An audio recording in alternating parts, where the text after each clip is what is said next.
At this point, it'll be cross-examination of the witness, Lyle Menendez. I'll remind you, you're still under oath. You may commence your cross-examination. Mr. Menendez, before we start, I want to ask you this question. Isn't it true that you killed your parents because you couldn't stand your father's control anymore, and you couldn't figure out any other way to kill him except to kill your mother too, like Dr. Oziel said? No, that's not true. All right. Now, you've indicated in your direct examination that you were sexually abused by your father and your mother. Is that correct? I don't think so. I didn't use those words. Well, but isn't that the gist of what you were saying? That you were the victim of sexual abuse? With my father and with my mother, I just said what happened, and I think it was mutual. All right, but it was some sort of sexual misconduct which happened to you when you were a minor. Is that correct? That'd be correct, I think. And you know what a minor is? It's someone under the age of 18? Right. Okay. Now, is there anything I can ask you or say to you that's going to get you to say that those allegations are untrue? They are true. Okay, so there's nothing I can say to you to get you to say that they're not true, right? No. Okay. And the two people who could come in and say that they're not true, you killed, right? Well, they wouldn't say they weren't true, but then again, I don't really know what they would say. Well, because they're not here to deny them, are they? No. Did you kill your father to get back at him for what you say he did to you when you were a child, sexually? No, I killed him because we were afraid and because what was going on that weekend. So the things that you told us that happened between yourself and your father when you were age 6 to 8 have nothing to do with your motivation for killing, is that correct? That's right. And what you say happened between you and your mother, which you've described now as being mutual, that had nothing to do with your motivation for killing her. Is that correct?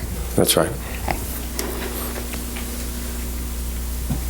When you were testifying about what happened to you, and you said that you then went and, I think the correct term would be molested your little brother. Do you remember your testimony about that? That Yes. you used a toothbrush on him? Yes. Do you remember that you apologized to him here in court? Yes. Was that the first opportunity you've had to apologize to your brother? That was the first time that I've apologized. But was that your first opportunity to apologize to him? No.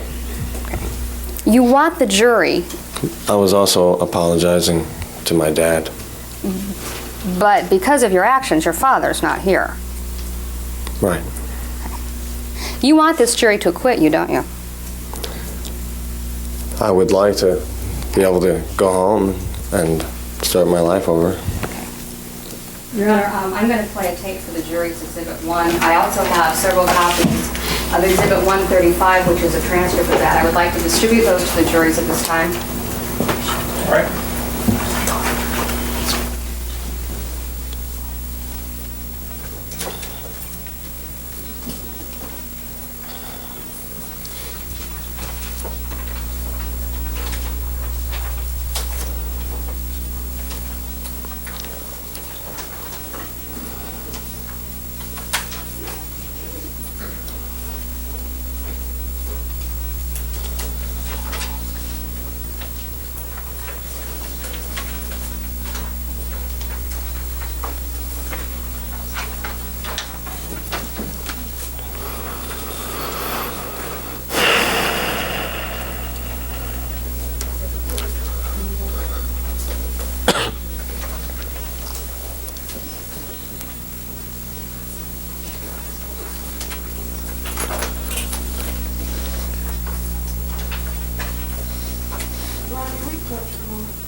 Looks like all of our words have spilled out on that table there.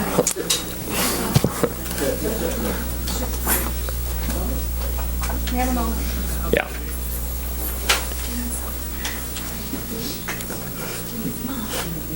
What happens is on these machines the reporters use, they have a dual system. It's a system that takes things down on the tape, but also there's a computer disk inside that takes things down. So although there's a big mess up there on her table, she does have it all down. So hopefully she does.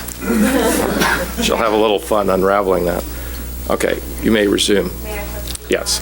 At this time, I'm ready to play Exhibit 1, and I would ask for stipulation that we got the transcribed. So stipulated. Right, and I'm going to give a copy of Exhibit 135 to the defendant. Okay, that's stipulation by both defendants. I'm going to play a tape for you, Mr. Menendez, and then I'm going to ask you some questions about it.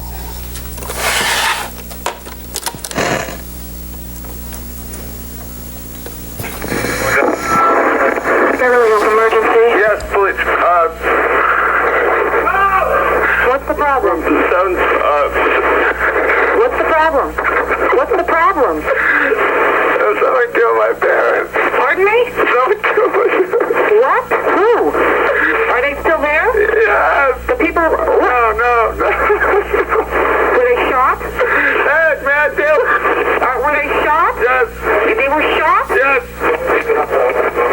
One of them still shot. I just want to see more. I don't want to talk to you. What happened? Hey, say that. Hey, say that. I have a hysterical person on. I'm trying to get things further. Other units are funny. Is the person still there? What happened? We have units around. What happened?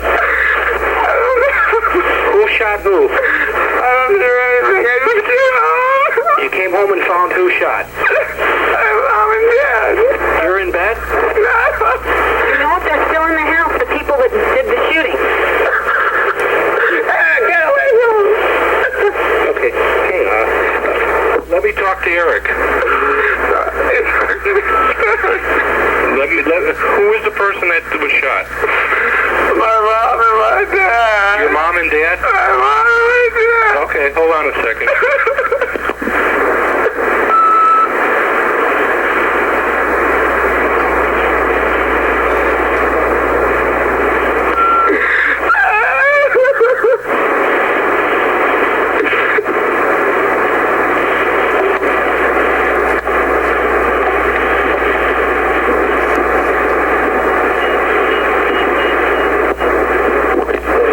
Okay, we're on our way over there with an ambulance. Okay, I gotta go. Okay.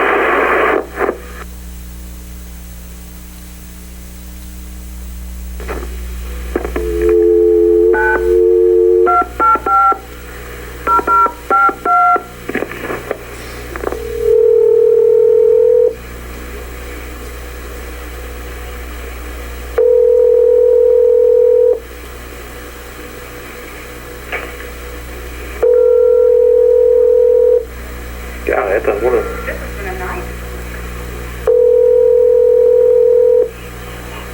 Oh. Hello, this is police department. Yes. Okay, I want you to come outside. Okay, just come out the front door and Give it to my brother. you tell your brother, everybody that's... Come outside. Okay.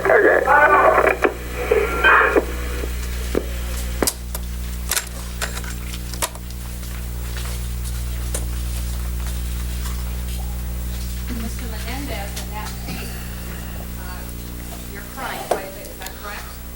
Yes.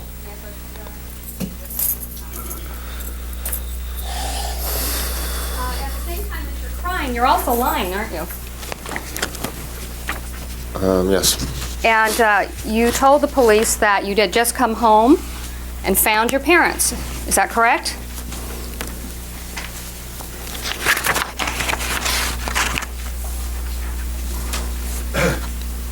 When they asked you, I think I said someone killed my parents. right. And then you said at page 2 in the middle of the page, the person asked you who shot who. And you say, I don't hear anything, I just came home. Correct? Right. And they asked you a number of questions, and when they asked you those questions, you were crying, correct? Right. And at the same time, you were lying while you were crying. Is that correct? Right. At page 3, below the asterisks, there is another conversation where the police department called you. Is that correct? Right. And at the time when you answered the phone and said hello, you weren't crying, were you? I was. Well, did you hear yourself crying on the tape that I just played for you? Yes. And then the police says, hello, this is the police department. And then down in the part where there are 3 asterisks, and then okay, that's where you start crying again after you've heard that it's the police department, correct? No, I was crying before I arrived at the house. This is the reason that I went to the house instead of going to meet my friend. Did you plan out what you were going to say to the police before you called them that night? Over the course of that hour and a half, we talked about it a few times when we decided that we were going to say we were at the movies. And then at some point, we decided to say that we had left out the back because we figured somebody probably saw me running out of the house or the car leaving or something. And then after we started to fall apart and I realized I wasn't going to be able to meet Perry, we said that we would just say we went to get an ID to explain why we didn't meet Perry. But as to this specific phone call, when you first made contact with the police, Right. did you plan out what you were going to say to them? No, and I really don't remember exactly what I said other than reading this. But And- I know that I wasn't going to say that we were involved. All right, so you knew when you called the police that you were going to lie to them, correct? Right.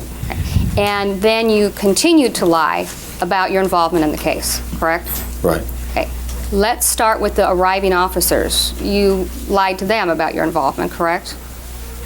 Right. I'm not sure that they asked me, but But you certainly didn't give yourself up and say, okay, we did it, correct? no, I wasn't going to do that. And you wanted them to believe that you were victims, that you were a victim and not a defendant, correct, or a suspect? Well, I don't know if I don't understand what you mean by that. Well, that you had come home and found your dead parents and that you were traumatized. You wanted the police to believe that, correct? I wanted them to not think that it was us, and we were a mess because of what had happened, and I think that's one of the reasons that they believed us. Well, didn't you also think that the police would expect you to be upset if you had just come home and found this horrible scene? I'm sure they would. And you, in fact, did that. You portrayed yourself as being very upset to the police when they got there, right? No, that's why I went there, because we were crying. I was upset. I mean, by the time I talked to the officer a little later, I wasn't crying, and I wasn't trying to fake it, and I wasn't trying to, put on an act or anything like that. I was just feeling what I was feeling, and I was also knowing that I had to stick with what my brother and I had decided, and hoping that they wouldn't know that this happened, so we wouldn't have to explain any of this. So, I mean, that's what was in my mind. Now, you cried in the courtroom here in front of the juries, too, correct? Right. And that was genuine emotion? Yes. Now, why is it that you lied to the police? Why did you tell them why did you decide not to tell them that you were involved? Well, when they didn't show up, my brother and I decided then that if it was possible, we didn't want to have to explain what happened. I didn't think, we had just shot our parents and we didn't want to go to jail. You wanted to get away with it, right? We really weren't thinking in those terms, and we weren't thinking in terms of, we were just basically thinking that we'd shot our parents and that this was horrible, and that if, I just couldn't tell the police that, and that I did not want to then have to tell them why and explain everything about my family. And neither of us did, and we were pretty firm about that. And I mean, we knew that they could easily figure it out, and we didn't know anything about how they investigate things, and they might figure it out right away. But until they did, they didn't want to volunteer it. Now, when you were growing up, your father taught you to be the master of your emotions, didn't he? He tried to do that. And I believe you testified during your direct examination that on occasion, if you did poorly at a sporting event, that you would look sad in order to please your father. Correct? Right. And I believe you've indicated that during the period of time you were growing up in this household, that you learned to mask your emotions.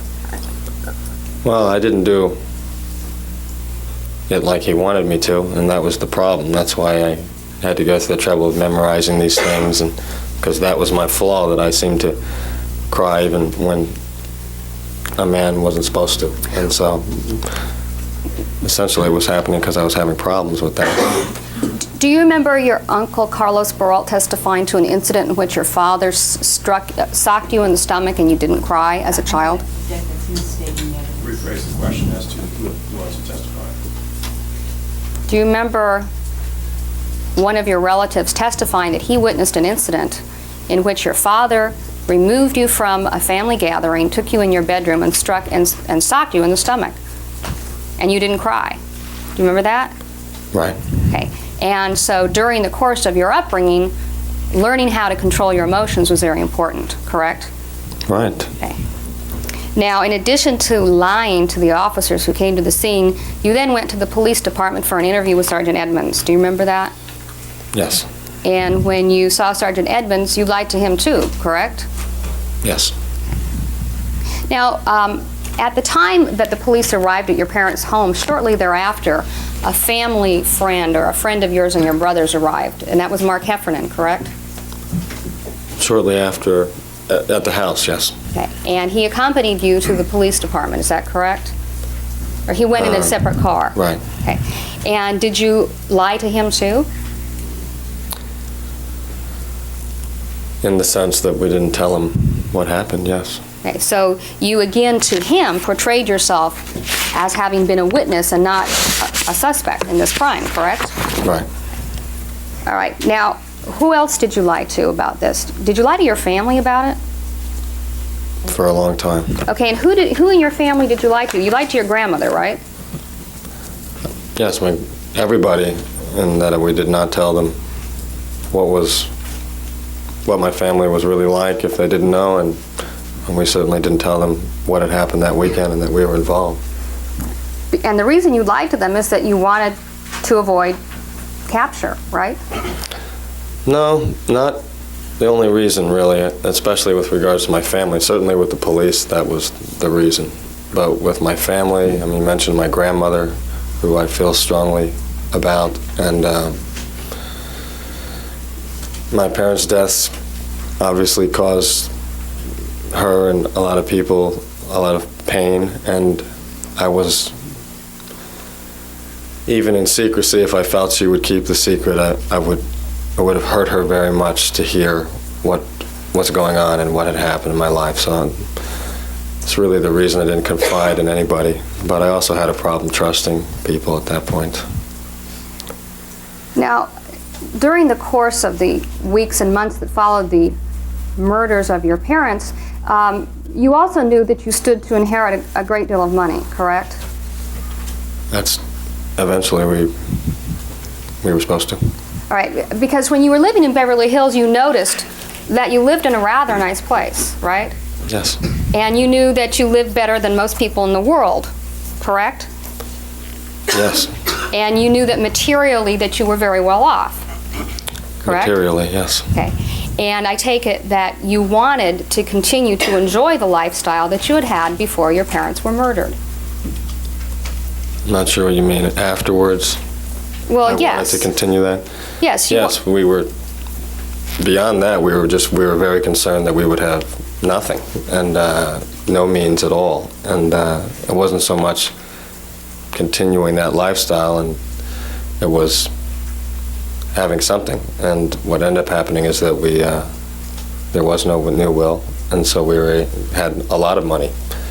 but that wasn't something that was absolutely necessary or we were thinking about it at that time. It was right after, it was just a concern for any money.